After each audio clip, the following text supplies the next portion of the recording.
Now, Fox News is going where cameras have never been allowed before. Behind the scenes with the FBI on New Year's Eve, right here in New York City, and not just in Times Square. Catherine Herridge here now with this incredible story. It sounds like you had a fascinating night. I did, Greg, and we saw some sites that are so top secret we can't even tell you where they are.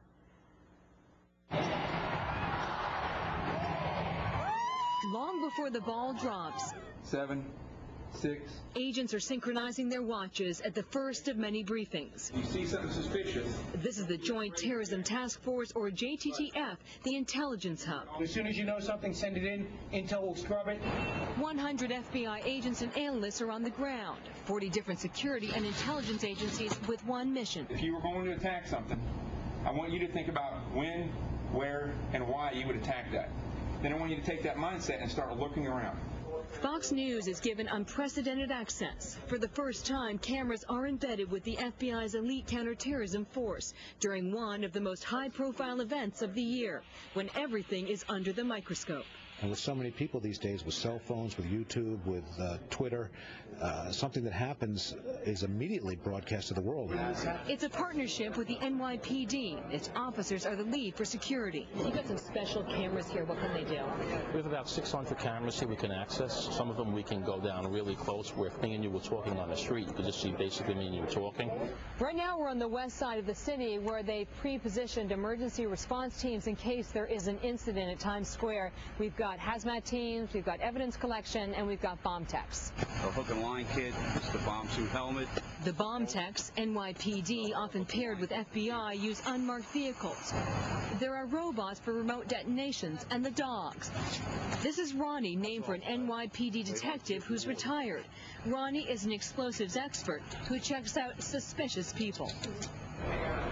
Meanwhile, in an underground garage, the SWAT team stand ready with powerful weapons. This is an M4A1, which fires a 5.6 caliber rifle round. And what the FBI describes as hospitals in backpacks. If someone's profusely bleeding from a gunshot wound, we can do minor surgical procedures with this material. Back at the command center, leads are coming in. Well, we've got some things working on, and we've got some teams out right now that are addressing some issues. Can't discuss what it is. 07, you heard that, right? You read direct that?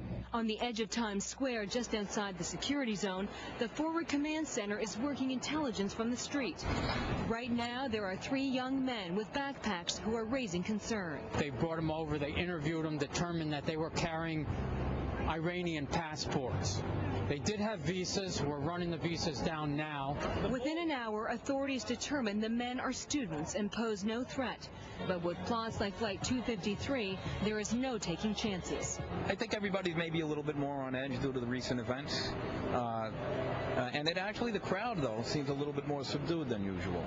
The FBI's job is done once the crowds have cleared, but there will be more leads to track down tomorrow.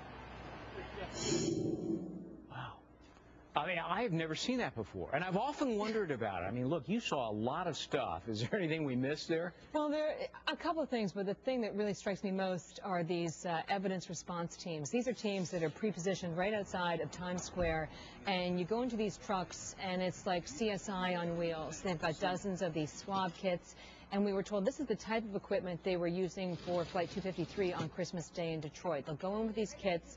They swab everything. As one of the agents said, you just have to touch the surface with one of these swabs and you get pretty much everything you need. Amazing. You know, you've covered this since, well, 9/11.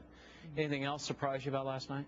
I think that really surprised me the most is how much these people are hiding in plain sight. Yeah. Like we would go along the street, you would pass a building, and you may have passed it dozens of times before, but what you don't know is that 10 flights up is the Joint Terrorism Task Force, and that's sort of the secret. You got to be close to the action, but out of sight as well. You haven't slept in a long time, have you? No, I have not. Go get some sleep. Maybe have a drink first. Thank you so much for something that none of us have ever seen before. May never I really again. enjoyed it. Thank you, really did. Catherine Herridge. And it was take 3